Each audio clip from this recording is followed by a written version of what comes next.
Le château de Valençay a rouvert ses portes après une fermeture hivernale. Quelle nouveauté pour cette nouvelle saison? Réponse de Frédéric Loison, chargé des relations publiques du château de Valençay. RCF en Berry, Hugo Sastre.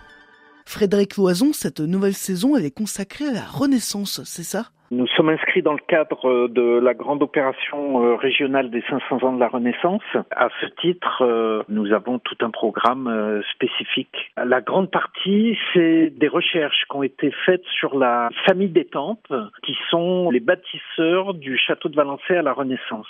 Ce sont des travaux qui n'avaient vraiment jamais été entrepris, et là, qui ont été entrepris notamment par la directrice des archives départementales de l'Indre, Anne Bergerot, et qui mettent en valeur tout le travail de cette famille, qui étaient des seigneurs, des gens très importants, même auprès de la cour à cette époque-là. Il se trouve qu'il y a 2 ans, il y a des travaux de rénovation de la tour nord-ouest du château qui ont été entrepris et des datations des charpentes qui ont permis d'établir que le château a commencé à être construit vers 1519-1520. Au cours de cette année, du 1er juin au 11 novembre, il y aura dans la galerie Renaissance, une aile de la Renaissance du château de Valençay, une grande exposition consacrée à cette famille bâtisseur de Valençay. On a aussi mis en exergue le terme Renaissance non seulement sur la période historique, mais sur tout ce que cela implique, c'est-à-dire de renaître en permanence dans tous les domaines, que ce soit la recherche ou artistique ou culturel. Il y a également le graveur André Maillet qui est là jusqu'au 22 avril. Actuellement, il y a le graveur André Meyer qui est installé depuis 3 ans à Valençay, qui expose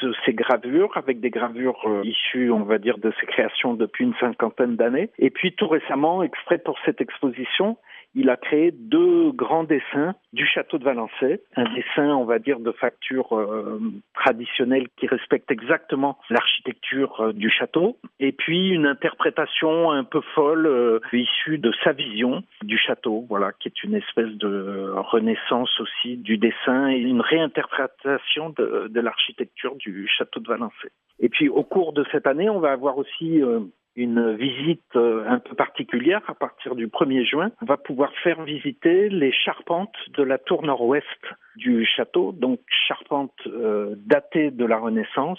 Donc ce seront des visites faites par petits groupes parce qu'il s'agit de grimper dans les plus hautes hauteurs du château. C'est une nouveauté, c'est un aspect très particulier de la visite du château. Qu'est-ce qu'on va pouvoir y découvrir? Le travail des charpentiers de cette époque-là, qui est un travail absolument remarquable parce que les tours du château de Valençay sont des tours avec des coupoles. Donc il y a un travail de charpentier tout à fait particulier puisque une grande partie des poutres sont cintrées. De l'extérieur, on a vraiment la vision caractéristique du château de Valençay, ce sont ces tours avec ces dômes.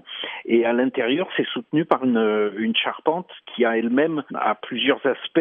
On peut penser se trouver même à l'intérieur d'un bateau, tellement les poutres sont cintrées et épousent des courbes absolument incroyables. Merci Frédéric Loison. On rappelle que vous êtes chargé des relations publiques du château de Valençay. Vous nous parliez des nouveautés de la nouvelle saison du château.